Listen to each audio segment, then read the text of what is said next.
말씀을 살펴보도록 하겠습니다.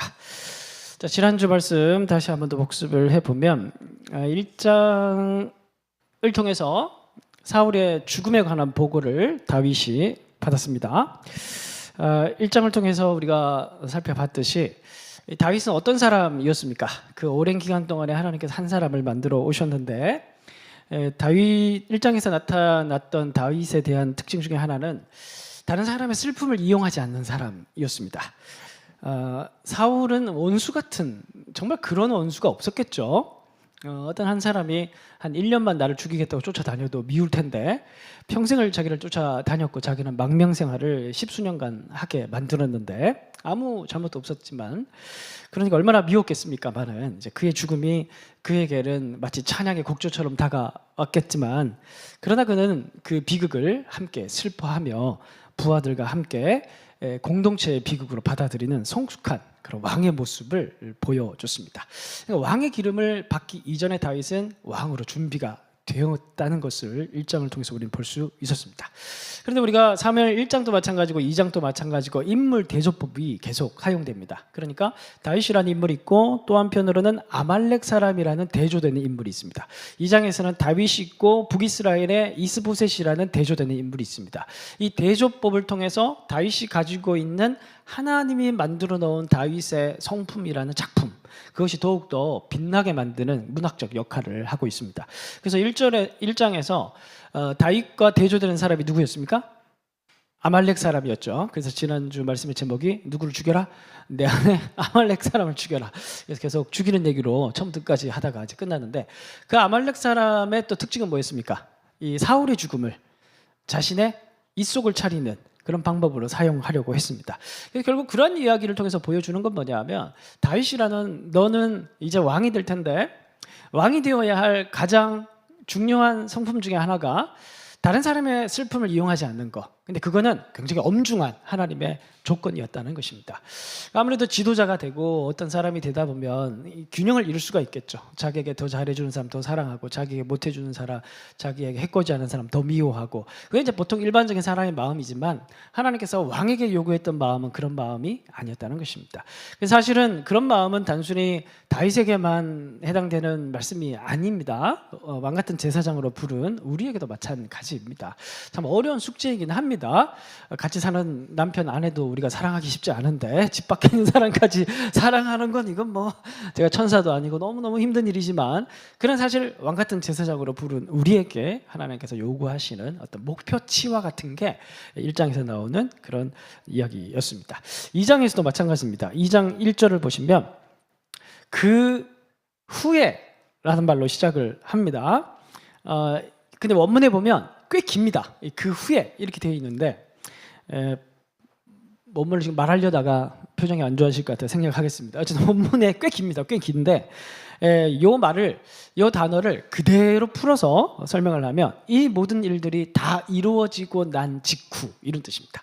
이 그 후에라는 단어가 굉장히 짧게 번역을 했는데, 요 단어를 또 찾아보니까 이게 관용구입니다. 그러니까 그냥 익숙하게 사용하면서 큰 뜻을 담아내는 어떤 패턴화되어 있는 표현이라고 보시면 됩니다.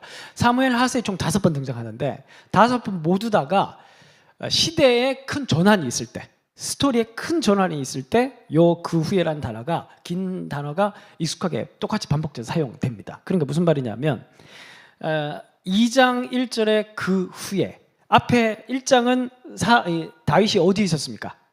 여전히 시글락에 있었죠.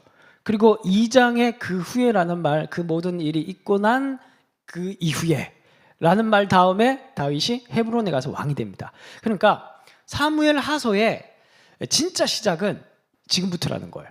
1장은 사무엘 상서를 이어받는 브릿지 역할을 했고, 2장 1절부터 시작되는 이야기가 진짜 본 스토리라는 겁니다. 사무엘 하서는 무슨 이야기냐면 다윗이 왕이 된 이야기죠. 그래서 2장부터 이제 진짜 그 모든 일이 있고 난 이후에 이제 다윗이 진짜 왕이 되는 이야기를 들어가는 겁니다. 그러니까 지금까지 다윗은 망명생활 10수년, 광야생활 10수년, 또 왕으로서의 그 모든 기간은 왕이 되기 위한 하나님의 테스트 기간, 마치 예수님이 광야의 시험을 거치고 그다음에 회개하라 하나님 나라 가까이 왔느니라. 그러면서 메시아 사역을 시작하셨듯이 이제 진짜 왕이 되기 이전에 그 모든 테스트의 기간이 다 끝나고 난 이후에 이렇게 되는 겁니다. 그래서 사실 이것은 하나님께서 다윗에게만 해당되는 이야기가 아니라 오늘 우리에게도 마찬가지인 이야기죠. 우리에게도 이 모든 일이 다 지나가고 난 이후에 말씀 하나 띄워주십시오. 다시 한번 읽어보겠습니다. 시작. 그러므로 너희가 이제 여러 가지 시험으로 말미암아 잠깐 근심하게 되지 않을 수 없으나 오히려 크게 기뻐하는도다. 너희 믿음의 시련이 불로 연단하여도 없어질 금보다 귀하여 예수 그리스도께서 나타내실 때에 칭찬과 영광과 존귀를 얻게 하려 함이라. 잘 생각하시면서 읽으셨죠? 제가 전에도 말씀을 드렸지만 성경 안에서 고난에 대한 여러 가지 많은 이야기들이 나오는데 일단 기본적인 값이 하나님께서 일부러 고난을 작정하고 주진 않는다는 거예요. 이게 그 그리스 철학자들 중에 아리스토텔레스라든지 고적 학파가 가지고 있는 기본적인 값이 어떤 고통과 고난을 통해서 성숙한다라는 이론들이 이렇게 발전이 돼 가는데 그걸 좀 받아들이는 기독교적 경향들이 좀 있었다고 제가 말씀을 드렸습니다. 그래서 사실 그런 이제 목적론적 고난 신학은 사실 제가 봤을 때는 그렇게 맞는 건 아닌 것 같아요. 그러나 또 한편으로 중요한 게 뭐냐 하면 하나님이 일부러 고난을 특별히 제거하지는 않습니다. 그러니까 작정하고 고난을 줘서 뭔가 자신의 목적을 이루겠다고 시도하시진 않지만 우리 인생을 살다 보면은 어때요? 자연스레 고난이 찾아올 수 있죠. 그런데 그걸 하나님이 일부러 다 제거하지는 않는다는 겁니다. 왜? 요 말씀에 있듯이 금보다 귀한 인생 가운데 하나님께서 우리 각자에게 하나님께서 금보다 귀한 마지막 만들고자 하는 목표치가 있다라는 거예요. 목표치가 있고 그런 것들을 조절해 가시는 방편 중에 하나가 우리가 당하게 되는 여러 가지 갈등이라든지 고난이라든지 이제 그런 것들을 사용하신다는 겁니다. 일부러 제거하지는 않는다는 거예요. 저는 이제 저희 아이들을 사랑합니다. 그래서 저희 아이들이 고생하며 사는 걸 원하지는 않아요. 당연히 부모라면 그렇겠죠. 잘 되고 늘 좋은 일만 있었으면 좋겠습니다. 그러나 인생이 그래야 안 그래요? 물론 아무런 고난 없이 살았으면 좋겠지만 사실 인생이 그래야 안 그래요? 그렇진 않잖아요. 그렇죠? 분명히 많은 고난이 있을 거예요. 근데 아이들이 고난이 있을 때마다 그 고난을 제가 다 제거해 주면 어떻게 되겠습니까? 그러면 나중에 제가 원하는 이 아이들이 성인이 되었을 때 어떤 역경도 이겨낼 수 있는 그런 어떤 당당한 사람이 되지 못하겠죠. 그럼 늘 기대고 의지하고 의존하는 사람이 되겠죠. 도와주는 것도 적당히 도와줘야 조절을 해가면서 적당히 도와줘야 이 아이가 자기 스스로가 이겨내는 사람으로 자랄 수가 있는 겁니다. 마찬가지로 제가 부모로서 아이에게 가지고 있는 어떤 목표치가 있다면 하나님께서 우리를 부르실 때 저마다 가지고 있는 목표치라는 게 있다는 거예요.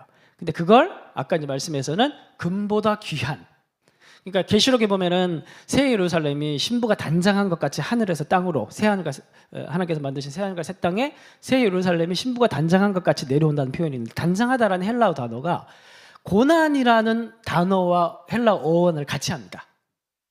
그러면 새 예루살렘 교회를 얘기하는 건데 교회인 우리가 화장을 하고 신부 화장을 하고 드레스를 입는 건 무엇으로 가능하냐 하면 예수 이름 때문에 받게 되는 여러 가지 많은 억울한 상황, 고난, 그런 어떤 상황들이 우리를 단장해가는 모습으로 사용되어진다라는 겁니다.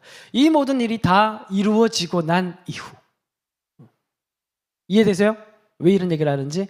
이 모든 일이 있고 난 이후 하나님께서 기대하고 있는 목표치, 그게 다윗에게만이 아니라 오늘 우리에게도 다 있다라는 말씀을 지금 드렸습니다. 자, 그러면은 그 후에 아직도 1절이 안 끝났어요. 그 후에 이후도 안 끝났어요. 그 이후에 이 모든 일이 있고 난 이후에 그 다음에 나오는 말은 뭘까요? 말씀 먼저 보지 마시고, 급해서요, 성격이. 그 이후에 나오는 말은 뭐가 나와야 될까요? 다시요. 1장은 앞에 사무엘 상소를 받는 브릿지 단락이라고 했습니다. 2장 1절부터 본편이 시작됩니다. 다윗의 왕이 된 이야기. 그리고 시작은 이 모든 일이 있고 난 이후에 하나님의 목표치가 어떻게 성취가 되었는지를 이제 결산을 하겠죠. 그러면 2장 1절에 그 후에라는 말 다음에 나오는 첫 번째 말은 사무엘 상소에서 십수년간 하나님께서 다윗에게 고난을 빠르게 제거하지 않고 계속 조절해 가시면서 사울과 같은 왕이 아니라 하나님 마음에 합한 이상적인 왕이 될 수 있도록 만들어 가신 작품의 결과가 어떤지를 말하는 게 2장 1절에 그 후에 다음에 나오는 겁니다. 이해가 되십니까? 제 설명이. 그래서 이제 보기 전에 그러면 그 이전의 모습을 또 다시 봐야 될 거 아닙니까? 그렇죠? 시간이 많이 지났으니까 까먹었을 줄 믿고 한번 다시 보겠습니다. 21장 90절을 보면 망명생활 시작되는 장입니다. 21장이 망명의 시작이에요. 이제 요나단과 헤어져서 도주를 하면서 제일 먼저 어디로 갔습니까? 기억하시죠? 이제 떠오르죠? 제일 먼저 어디로 갔습니까? 그 제사장 있는 데로 갔잖아요. 그죠? 제사장 있는 데로 가서 뭐 찾았습니까? 골리앗의 칼 찾았잖아요. 그죠? 그게 21장입니다. 제사장이 이르되 엘라 골짜기에서 죽인 블레셋 사람 골리앗의 칼이 보자기에 쌓여 에봇 뒤에 있으니 내가 그것을 가지려거든 가지라. 여기는 그것밖에 다른 것이 없느니라 하는지라. 다시 이르되 그 같은 것이 또 없나니 내게 주소서 하더라. 그날에 다윗이 사울을 두려워하여 일어나 도망하여 가드왕 아기스에게로 가니. 이게 다윗이 망명생활을 시작했던 십수년 전의 다윗의 모습입니다. 첫 번째, 다윗의 모습. 하나님께 갈까요 말까요를 한 번도 묻는 장면이 없습니다. 잘 보세요. 여러분들이 지금 어느 지점에 와 있는지 만약에 지금 좀 더 왔으면은 이제 좀 된 거고, 아니면은 아직도 멀었다는 거예요. 아직도 고난이 더 필요하다는. 첫 번째 뭐냐 하면 하나님께 다윗이 망명생활을 시작할 때 어떤 특징을 보였냐면 물었던 적이 없어요. 21장에 한 번도 안 묻습니다. 한 번도 안 묻고. 두 번째, 뭐부터 찾습니까? 칼부터 찾죠. 칼부터 찾습니다. 자기가 방법이라고 생각하는 그것에 꽂혀서 주변을 보지를 못해요. 그렇죠? 세 번째, 그래서 눈앞에 본문에 보니까 흥미롭게도 본문 안에 뭐가 있습니까? 골리앗의 칼 앞에 뭐가 있어요? 에봇이 있죠. 에봇은 뭐 하는 거예요? 점치는 도구죠. 그때 당시 하나님께 뜻을 여쭐 수 있는 가장 표준화된 방법이었습니다. 정통 방법. 오늘 우리로 얘기하면 성경인 겁니다. 그게 그때 당시에 정통의 방법이었습니다. 그런데 그것이 있었는데도 다윗의 눈에 그것이 보여요, 안 보여요? 안 보입니다. 성경이 기록해 놨는데 다윗의 눈에 그거 보이지를 않습니다. 그게 언제 모습이었습니까? 다윗의 망명생활 시작할 때 모습이었습니다. 하나님께 묻지도 않고 칼부터 찾고 눈앞에 에봇이 있어도 보이지가 않는 그런 모습이 다윗의 모습이었습니다. 자, 이제 진짜 그 후에 다음에 봅시다. 그 후에 다윗이 어떻게 변했는지 봅시다. 다윗이 여호와께 여쭈어 아뢰되 내가 유다 한 성읍으로 올라가리까? 여호와께서 이르되 올라가라. 다윗이 아뢰되 내가 어디로 가리까? 이르되 헤브론으로 가라. 그냥 단순한 말씀인 것 같은데 사실 그 후에 이 모든 일이 있고 난 이후에 라는 말 다음에 나오는 정리되는 다윗과 하나님의 아주 친밀해 보이는 이 대화는 다윗이 얼마나 놀라운 이상적인 왕위로 준비가 되어 있는지를 보여주는 장면입니다. 사울에게는 한 번도 볼 수 없었던 장면입니다. 이 말씀은 단순하게 말씀을 묻는다 이런 장면이 아니에요. 왜냐하면 사울 이야기에서도 사울이 에봇을 사용해서 하나님께 뜻을 물어요, 안 물어요? 묻는 장면이 있어요. 근데 1절에 지금 이 서술은 단순히 에봇을 통해서 하나님께 뜻을 물었다 안 물었다 이걸 얘기하는 게 아니에요. 단순히 말씀을 다윗이 중요하게 생각하는 사람이 됐다 이런 얘기를 하는 게 아니에요. 여러분 이용세 목사님이 쓰신 묵상과 적용이라는 그런 작은 책이 있습니다. 책 내용을 잠깐 읽어드리겠습니다. 성경은 관계의 책이다. 하나님과 인간, 인간과 인간의 관계를 위한 책이다. 믿음으로 우리를 의롭다 하시고 구원하신 이유는 하나님과의 정상적인 관계를 위한 것이다. 영생은 단순히 죽지 않고 영원히 사는 것이 아니다. 그런 영생은 지옥에도 있다. 영생은 하나님과의 아름다운 관계로 인한 삶이다. 성경의 저자는 인격인 성령이시다. 성경의 저자와 독자는 인격적이기 때문에 관계적이다. 그래서 성경을 인격적, 관계적, 참여적으로 읽고 대하도록 요구한다. 라는 그런 50페이지 보면 있어요. 묵상과 적용이라는 작은 책자인데 한번 사보시면 좋을 것 같아요. 그러니까 여기서 말하는 핵심 뭐냐 하면 성경이라는 건 요즘에도 성경을 중요하게 생각하지 않는 성도가 어디 있습니까? 아무리 막 찬양 좋아하고 막 기도 막 좋아하고 그래서 그런 사람에게 당신은 찬양이 중요하다고 생각하세요? 말씀이 중요하다고 생각하세요? 그럼 물으면 다 뭐라고 대답합니까? 말씀이 중요하다고 대답을 하죠. 그런데 그럼 당신은 기도가 중요하다고 생각하세요? 말씀이 중요하다고 생각하세요? 그러면 거기다가 우리 한국교회 성도님들은 기본적으로 다 디폴트 카드로 되어 있어요. 말씀이 중요하다. 근데 사실 말씀이 중요하다는 걸 아는지 모르는지 그게 중요한 게 아니에요. 1절에서의 내용은 사울도 에봇을 가지고 점을 쳤어요. 여기서 1절에서 강조하고 있는 이렇게 상세하게 묘사하고 있는 건 뭐냐면 다윗이 이제 뭐가 되기 시작했냐 하면 티키타카가 되기 시작했다라는 거예요. 누구와? 하나님과 묻고 대답하시고 더 디테일한 것으로 들어가서 다시 묻고 대답하시고 말씀을 중요하게 생각하는 사람 정도가 아니라 이제 말씀이라는 방편을 통해서 하나님과 인격적인 관계를 누리는 사람으로 다윗이 되었다는 것을 얘기를 하는 거예요. 가장 이상적인 왕이 됐다라는 거예요. 이제 하나님이 진짜 다윗을 통해서 왕이 될 수 있다라는 걸 보여주고 있는 겁니다. 무슨 말인지 아시겠습니까? 단순하게 말씀이 중요하다 안 중요해 이걸 모르는 사람이 누가 있겠습니까? 그러나 그 누구도 정말 하나님과 말씀을 놓고 인격적인 관계, 하나님과 사랑을 나누는 관계, 그렇게 되는 것은 완전 차원의 다른 문제라는 거예요. 그런데 이게 하나님께서 그 십수년간 다윗의 인생을 통해서 원했던 제일 첫 번째 하나님의 보석 같은 모습이 이 모습이라는 거예요. 그래서 이제 우리가 시편을 보면 150편이 있는데 다윗의 많은 시들이 있어요. 다윗의 시를 다 빼버리면 시편에 몇 편이 남지 않습니다. 근데 다윗의 많은 시들 가운데 거의 한 50% 이상이 율법시라는 거 아십니까?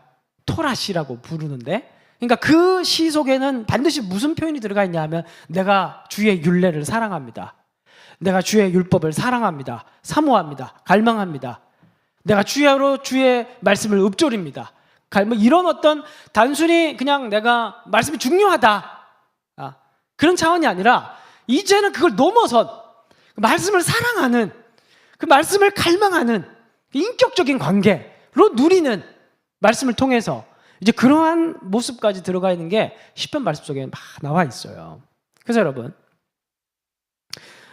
여기 다시 말씀을 보면 다윗이 여호와께 여쭈어 아뢰되 이렇게 얘기를 하고 있죠. 여기서 이제 여호와께 물었다라고 이제 번역이 된 샤도나이 바두나이라는 표현이 요게 이렇게 번역을 해놔서 그렇지 성경 안에서는 요 표현이 다른 데 가면 전부 다 제사장들이 에봇을 통해서 하나님께 신탁을 하고 말씀을 받는 그런 장면을 사용할 때 샤알바드나이가 늘 사용이 됩니다. 그러니까 정리를 하면 무슨 말이냐면 다윗이 어떤 사람이 됐냐 하면 여러분 우리가 하나님의 말씀은 어떻게 하나님의 음성은 어떻게 들어요?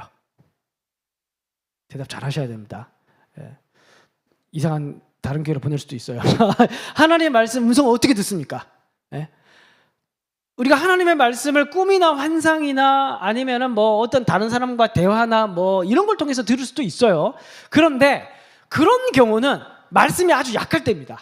뭐 성경 읽으면 불태우거나 아니면 이제 성경 읽을 수 없는 그런 상황이거나 그러면 정말 하나님께서 그런 선교지나 그런 데서는 꿈이나 환상 이런 걸로 많이 역사를 하세요. 그런데 오늘은 널린 게 성경이에요. 그렇죠? 널린 게 성경이고 우리가 어디서든 성경을 볼 수 있어요. 이런 경우는 하나님께서 특별하게 다른 방법으로 역사하지 않으세요. 왜? 에봇이 있으니까. 성경이 있으니까. 그러면 성령께서는 어디에 집중하게 하시냐 하면 성경을 보게 하는 데 집중을 하게 하십니다. 요게 표준값이에요. 그러니까 다윗이 지금 어떻게 잘 준비됐냐 하면 아까 이제 얘기를 했던 샤알 바도나이, 그러니까 에봇을 철저하게 활용하는 사람이 됐어요. 그러니까 전통적으로 사용해야 될 하나님 말씀의 방편을 바르게 사용하는 사람이 됐습니다. 근데 그것으로 끝나는 게 아니라 그걸 통해서 하나님의 뜻을 묻는데 그 차원으로 끝나지 않고 묻고 답하면서 하나님의 뜻이 어디 있는지를 티키타카가 되는, 관계적으로 깊은 관계로 들어가서 하나님의 사랑을 누리는 그런 관계로 들어가게 되었다는 걸 지금 얘기를 하고 있는 겁니다. 그러면 결과적으로 무엇으로 연결되냐 하면 2절로 연결되는 거예요. 다시 그의 두 아내 이스라엘 여인 아히노함과 갈멜 사람 아내였던 아비가일을 데리고 그리로 올라갑니다. 순종의 단계로 들어가게 되는 거예요. 그러니까 이게 이제 정말 어떻게 보면 제가 추구하는 목회 철학이에요. 저기 목회 철학이 있는 줄 몰랐죠. 목회 철학이 이거예요. 성도가 성장하는 교회. 그래서 성도가 성장하는 교회를 세우는 게 내 꿈이라고 얘기를 하니까 가끔 이제 어떤 목사님들이나 교회 탐방하신 분들이 와가지고 교회를 성도가 어떻게 성장할 수 있냐 뭐 이런 걸 묻는데 성경이다 이러니까 너무 이제 이게 너무 약간 당황해하는 성도가 성장한다 그러면 막 타이어 끌어야 되고 뭔가 여름 되면 이제 백사장 가서 이제 막 뭘 해야 될 것 같고 막 금식을 막 한 20일 정도 시켜야 될 것 같고 그래야 성도가 성장할 거라고 생각을 하잖아요. 네, 여러분. 제가 개인적으로 다윗에게는 이 십수년간 하나님께서 이 망명생활을 하면서 하나님과 깊은 관계를 통해서 이렇게 하나님과 에봇을 통해서 하나님 뜻을 물으면서 그렇게 깊게 하나님과 대화하는 그 자리까지 다시 들어갈 수 있게 되었는데, 저는 이제 개인적으로는 에스라 성경대학원에 있을 때 그런 경험들을 좀 많이 했었습니다. 에스라 성경대학원에서 한 2년 정도 공부를 했었는데, 이 학교가 저는 처음에 이 학교가 이제 성경 66권을 이제 다 떼고 나오는 그런 학교예요. 그래서 이제 성경을 한번 권별로 제대로 한번 2년간 공부하고 나와야겠다. 그래서 이제 그 학교를 이제 입학을 했습니다. 근데 그 학교는 특이한 게 1년간 무조건 기숙사 생활을 해야 했었습니다. 기숙사 생활을 안 하면 받아주지를 않았어요. 그래서 월요일 날 들어가서 토요일 날 아침에 나왔습니다. 그러면 사역을 못 하는 거예요. 그냥 사역을 내려놓고 들어갔었습니다. 그래서 공부를 했는데, 근데 왜 그런 규칙이 있었냐 하면 거기는 아침에 늘 튜터 교수님이라고 해서 교수님과 6명 되는 팀이 아침마다 성경 묵상을 했어요. 교수님과 아침마다, 매일 아침마다. 그리고 체크를 해서 이게 얼마 미달되면 졸업을 안 시켰습니다. 그리고 또 뭐 기숙사 생활을 하는데 어떻게 안 갈까요? 그죠? 무조건 가게 돼 있는 거예요. 그죠? 아침 6시 되면 깨워가지고 밑에 내려가서 이제 교수님들과 한 시간 동안 큐티 나눔하고 묵상하고 적용하고 그렇게 하고, 점심은 12시에 밥 먹고 1시간 동안 반일하고 그랬습니다. 약간 수도원 비슷한 그런 학교였어요. 그래서 저는 이제 막 무슨 이제 성경 연구한 줄 알았는데, 이 학교가 가지고 있는 목표는 뭐냐 하면 성경은 연구도 물론 해야 되지만, 그래서 오전에서는 책별로 뭐 세미나하고 하긴 합니다만, 그러나 그 학교가 가지고 있는 건 뭐냐 하면 전인격적인 성경을 사랑하는 사람으로 만드는 게 목표예요. 성경이 단순히 연구의 대상으로 전락하게 만드는 게, 그걸 막는 게 목표예요, 사실은. 목사님들이 성경 자체를 뭐 오늘 또 연구를 해가지고 오늘 또 막 신기한 거 가르쳐야지 이런 걸 못하게 만들고, 무엇보다 목사님들이 먼저 성경을 묵상하고 읊조리고 깊게 자기 마음속에 이 성경을 대면시켜서 계속해서 직면하게 만들고, 그리고 그걸 공동체에서 나누어서 이 말씀이 자기를 어떻게 인도하는지 계속 따라가게 만드는 그런 훈련을, 이걸 1년 동안 무조건 기숙사 생활을 만들면서 이거를 했으니, 여러분 제가 수도원이랑 어울려요, 안 어울려요? 안 어울려요. 전혀. 수도원과 제일 안 어울리게 생겼잖아요, 그죠? 그 처음에는 잘못 들어왔나? 나가야 되나? 이런 생각하다가 버텨봐야겠다. 1년간 버텼더니만 그 1년이라는 시간 동안에 제가 참 그 귀한 시간 훈련들을 많이 할 수가 있었습니다. 참 고강도 훈련이었는데, 여러분 정말 하나님이 기뻐하시는 그리스도인의 모습이 어떤 모습일까요? 정말 하나님께서 정말 그런 우리에게 고난이 있다고 칩시다. 아니면 우리 인생이 여러 가지 뭐 내가 원치 않는 그런 다윗의 생활처럼 어떤 망명의 생활 같은 그런 시간으로 간다고 생각을 해봅시다. 그럼 우리 인생 마지막에 주님 앞에 섰을 때 금보다 귀한 모습으로 하나님께서 우리를 만드시고자 하는 목표치가 있는데 그럼 그 목표라는 게 뭘까요? 그래요. 물론 생각해 보십시오. 그걸 생각을 하고 하나님의 마음이 뭔지를 알아야 여기에 도달하는 신앙생활을 해갈 거 아닙니까? 이게 열심히 선교하는 걸까요? 물론 선교하지 말라는 게 아니에요. 아니면 뭐 열심히 뭔가를 해야 되는 어떤 뭐 전도하고 아니면 뭔가 이런 걸까요? 성경에서 일관되게 처음부터 끝까지 얘기하는 게 뭐냐 하면 말씀의 사람이 되는 것입니다. 근데 그 말씀의 사람이라는 것이 말씀이 중요하다. 단순히 그런 차원이 아니라 또 성경 일독했다. 어떤 사람은 성경 일독했다고 성경 일독합시다 이렇게 얘기하면 늘 메아리같이 저는 1년에 성경 4독합니다. 이런 사람이 이제 어떤 사람이 있어요. 그게 자랑이 아니에요.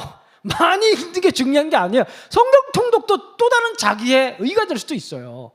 그게 뭐가 그렇게 중요합니까? 성경 365 하자고 얘기를 하는 게 성경 통독을 하자고 얘기를 하는 게 단순히 그런 목적을 가지고 있는 게 아니에요. 일단은 너무 성경을 안 보니까 일단은 일독이라도 하자고 하는 겁니다. 일단은 너무 우리 수준이 지금 망명생활을 막 시작한 다윗의 모습이니까 성경이 눈앞에 있는데도 골리앗 칼부터 찾는 게 우리니까 그러니까 일단은 읽자. 지금 그런 수준이에요. 사실 그런 수준. 좀 지나면 일독하면 이제 내년부터 안 할 거예요. 일독했으니까 인생 뭐 버킷리스트 하나 작성했으니까 안 하는 거예요. 그거 아니라 우리가 하나님께서 그 마지막 날에 신부 같은 모습으로 우리에게 목표치를 가지고 있는 아름다운 금 같은 모습이 있는데 그게 뭐냐 하면 말씀의 사람이 되는 것인데 그 말씀의 사람이라는 것은 무슨 의미를 가지고 있냐면 그 하나님의 말씀 속에서 하나님과 영이신 하나님과 깊은 인격적 교제와 사랑을 나눌 수 있는 그런 말씀의 영의 사람으로 민감한 사람을 만들고자 하시는 게 하나님의 목표치라는 거예요. 근데 그게 잘 안 돼요. 그죠? 그게 잘 안 돼요. 금방 되는 게 아니에요. 일단은 골리앗 칼이 아니라 에봇부터 찾는 사람이 먼저 되는 게 급선무입니다. 그렇게 훈련해 놓고 그 다음에 이게 차차 들어가야 되는 거예요. 말씀의 인도함을 받고 그 말씀 속에서 그래서 이제 내년의 계획도 이제 생각하고 있어요. 이제 여러분들의 1단계는 일단 읽히는 거, 일단 익숙해지는 거. 그다음 내년에는 이제 점점 이제 제가 여러분들에게 함께할 생각들이 있어요. 결국에는 우리는 정말 중요한 건 뭐냐 하면 성장해 가야 돼요. 하나님이 원하시는 모습으로 하나님의 목표치로 그러면서 정말 하나님께서 우리를 사막 한가운데 내던져 놓더라도 성경 하나 가지고도 우리가 하나님의 인도하심을 받고 하나님을 사랑할 수 있는 그런 단단한 사람이 되는 거. 그런데 이 한 가지로 끝나지 않아요. 하나님이 또 다윗을 어떤 사람으로 만들었을까? 4절 봅시다. 다 같이 한번 읽어보겠습니다. 4절 시작. 그 족속의 왕으로 삼았더라. 어떤 사람이 다윗에게 말하여 이르되 사울을 장사한 사람은 길리앗 야베스 사람들이다 하며 어떤 사람이 와서 다윗에게 이제 왕이 됐어요. 다윗이 헤브론에서 헤브론 가라. 그래서 가서 왕이 됐습니다. 어떤 사람이 다윗에게 와서 사울을 장사한 사람이 길리앗 야베스 사람들입니다 라고 얘기를 하는데 무슨 의미인지 여러 가지로 생각을 해봤는데 본문이 더 자세하게 얘기를 안 하니까 사실 잘 모르겠어요. 좀 부정적인 맥락이 좀 더 강한 것 같습니다. 왜요? 사울은 기본적으로 다윗과 어떤 관계입니까? 그리고 좀 북쪽에는 이스보셋, 사울의 남아있는 아들 중에 한 사람이 이스보셋이 왕이 됐습니다. 지금 남북으로 갈라진 상태예요. 그런 상태에, 그러니까 이제 적대적 관계죠. 그런 상태에 사울의 수급을 정리를 해서 이제 길르앗 야베스 사람들이 장정들이 야밤에 블레셋 사람들과 싸워서 이제 시체를 가져다가 이제 장사를 치러줬죠. 목숨을 걸고. 그러니까 이 길르앗 야베스 사람들은 헤브론에서 왕이 된 다윗의 입장에서는 어떤 사람들일까요? 좋은 사람들일까요? 나쁜 사람들일까요? 정치적 관계에서 나쁜 사람에 좀 더 가깝겠죠. 그리고 성경 지식이 좀 있는 분들은 아시겠지만 사사기 마지막에 내란이 벌어졌죠. 내전이 벌어졌죠. 그러면서 베냐민 사람들의 남자 몇백 명만 나고 다 몰살을 당합니다. 그래서 이 지파를 보존하기 위해서 어느 여인들을 데려다가 결혼시킵니까? 이스라엘 전체 지파에서 길르앗 야베스 여인들을 데려다가 베냐민 남자들이랑 결혼을 시켜요. 그러니까 길르앗 야베스 사람들은 외척입니다. 사울의 외척들이에요. 그러니까 지도 한번 띄워주십시오. 지도를 보시면 기브아가 사울의 고향입니다. 저 기브아에서 이스보셋이 헤브론 밑에 보이죠? 지금 딱 잘려 있는데 제일 밑바닥이 저게 헤브론입니다. 저기서 이제 다윗이 왕이 되니까 그 바로 위에 기브아가 있죠. 그러니까 이스보셋이 헤브론도 너무 가깝고, 그리고 이제 블레셋이 또 너무 가까우니까 어디로 넘어갑니까? 요단 동편으로 넘어갑니다. 근데 요단 동편 어디에 도읍지를 세우냐면 마하나임에 세웁니다. 근데 저 마하나임 저 바로 위에 뭐가 있을까요? 오늘 동그라미 준비 안 했네요. 센스가 떨어졌어. 저 위에 길르앗 야베스가 있어요. 길르앗 야베스가 바로 위에 있습니다. 왜 마하나임에다 저기 세웠냐면 사울 세력과 가장 가까운 사울의 외척들이 길르앗 야베스에 살고 있기 때문에 그렇습니다. 동맹 세력. 그러니까 이제 지도 거두셔도 됩니다. 그러니까 8, 9절 한번 보겠습니다. 8, 9절 보시면 사울의 군사령과 네리 아들 아브넬이 이미 사울의 아들 이스보셋을 데리고 마하나임으로 건너가 길르앗과 아술과 이스라엘과 에브라임과 베냐민과 온 이스라엘의 왕으로 삼았더라. 마하나임에 세웠죠. 왜 세웠냐면 사울의 외척들 길르앗 야베스 사람들이 있었기 때문에. 자, 그런데 그러니까 적대적 관계예요. 기본적으로 정치적으로. 5절 보겠습니다. 다윗이 길르앗 야베스 사람들에게 전령들을 보내 긴장해라. 너희들 긴장해라. 이제 이렇게 얘기를 했을까요? 그들에게 이르되 너희가 너희 주 사울에게 이처럼 은혜를 베풀어 그를 장사하였으니 여호와께 복을 받을지어다. 너희가 이 일을 하였으니 이제 여호와께서 은혜와 진리로 너희에게 베푸시기를 원하고 나도 이 선한 일을 너희에게 갚을 것이다. 아무 느낌 없어요? 대단한 사람이지 않습니까? 그죠? 복을 빌어줄 뿐만이 아니라 지금 어떻게 보면 가장 적대적 관계에 있어야 될 사람이 길르앗 야베스 사람들인데 정치적으로. 그런데 하나님이 너희들에게 복을 줄 뿐만 아니라 나도 기회가 된다면 너희에게 이 은혜를 자기가 뭔데? 사울과 원수관계였는데 자기가 사울에게 베푼 이 은혜를 내가 너희들이 갚아주고 싶다. 이렇게 좋은 말을 다윗이 전하고 있는 장면이 있습니다. 말씀 뵙겠습니다. 여러분, 쉬운 일일까요, 이게? 이게 이제 결코 쉬운 일이 아닐 것이거든요. 1장에 대조되는 사람이 아말렉, 2장에 대조되는 사람이 이스보셋입니다. 이제 보진 않겠지만 이후에 후반부에 보면 이스보셋은 지금 나라가 망했어요. 지금 거의 이제 나라가 망했고 블레셋의 땅을 다 빼앗겼고 이제 코딱지 많은 나라 요단 동편에 좀 세워서 아브넬과 숙부죠. 그리고 이스보셋이 이제 사령관, 왕 이렇게 되어서 이제 나라를 차렸는데 이 두 사람이 계속 권력 다툼을 합니다. 그래서 결국엔 나라가 망해서 다윗이 다 먹는 이야기로 넘어가게 되는데, 그러니까 이게 일반적인 모습이에요. 일반적으로 나라가 망하기 직전까지 자기의 유익을 위해서 싸우는 게 그게 일반적인 사람들의 세속적인 모습입니다. 오늘날에도 한국 사회가 무엇으로 몸살을 앓고 있냐 하면은 이념적 양극화. 좌파냐 우파냐. 저는 홍남파입니다. 죄송합니다. 오랜만에 홍남파 들어보죠.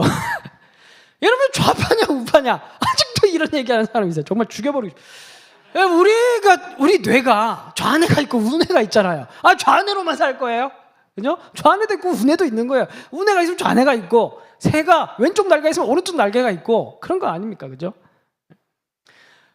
이게 이제 밖에서 그러면 모르겠는데 교회 안에서까지 들어와가지고 좌파냐 우파냐 입장을 밝혀라. 홍남파라니까. 물론 저에게 입장을 묻는 사람은 아무도 없습니다. 개척교회 목사에게는 아무도 입장을 묻지가 않아요. 큰 교회 대야인 입장을 묻지. 행복한 것 같아요. 네. 여러분, 지난 세월 동안에 하나님께서 다윗을 어떤 사람으로 만들었는지 보십시오. 첫 번째 말씀의 사람, 하나님과 말씀 속에서 깊은 관계를 누리는 사람으로 만들었습니다. 순종하려고 노력하지 않아도 되는 사람이 됐어요. 그냥 그 인격적인 관계 속에서 이렇게 자연스럽게 흘러가다 그렇게 말씀하시니까 자연스럽게 순종하는 사람이 됐습니다. 쥐어짜서 순종하는 것이 아니라 말씀을 자연스럽게 사랑하기 때문에 인격적인 관계 속에서 순종하는 사람이 돼버렸어요. 그게 다윗의 모습이고, 두 번째는 어떤 사람이냐? 십계명이 어떻게 되어 있습니까? 하나님을 사랑하고 그 다음엔 이웃을 사랑하는 계명으로 넘어가게 되죠. 우리는 하나님 앞에서는 말씀을 사랑하는 사람이 됨과 동시에 세상을 향해서는 어떤 사람이 되어야 되냐? 오늘 2장에서 계속 반복되는 건 뭐냐 하면 다윗은 계속 하나님께로 마음을 모읍니다. 이 상처투성이 폐허가 된 이민족 이스라엘, 이제 블레셋과의 전쟁에서 실패해서 나라가 두 조각 났고 이제 망할 날만 기다리고 있는 이 민족, 아무런 희망이 없는 이 민족을 바라보면서 이 사람들 마음 하나하나를 헤브론으로 모으고 있습니다. 걱정하지 마라, 칭찬해주고, 우리는 적대적 관계가 아니다. 헤브론에 다윗에게 기름을 부은 하나님께로 마음을 계속 모으고 있습니다. 자기의 군사들도 데리고 와서 헤브론에 정착하게 만들고, 앞에 이야기를 보면 유다 장로들도 모아서 또 자기 중심으로 들어오게 만들고, 그리고 적대적 관계에 있는 사람들까지 칭찬하면서 헤브론으로 마음으로 모으고 있습니다. 여러분, 그리스도인의 역할은 무엇이냐 하면, 하나님께서 원하시는 두 번째 그리스도인의 모습은 어떤 모습이냐 하면, 어떻게 해서든지 어떤 방법을 통해서든지 우리가 만나는 모든 사람들을 은혜와 사랑을 베푸시는 하나님께로 마음을 모으는 사람입니다. 좌파냐 우파냐가 아니라 십자가로 그 사람들의 마음을, 황폐한 마음을 어떻게 해서든지 모으는, 우리 주변에 마음이 흩어져 있는 사람들, 그 사람들의 마음을 어디로? 나에게로 아니라 어디로? 십자가로. 은혜와 사랑이신 하나님께로 마음을 모으게 하는 게, 그게 하나님께서 원하시는 하나님의 사람의 두 번째 모습이라는 것입니다. 이렇게 참 다윗이 잘 자랐어요. 이런 모습으로 우리도 잘 성숙해 갈 수 있는, 정말 자라갈 수 있는, 성장할 수 있는 저와 여러분들이시길 바랍니다.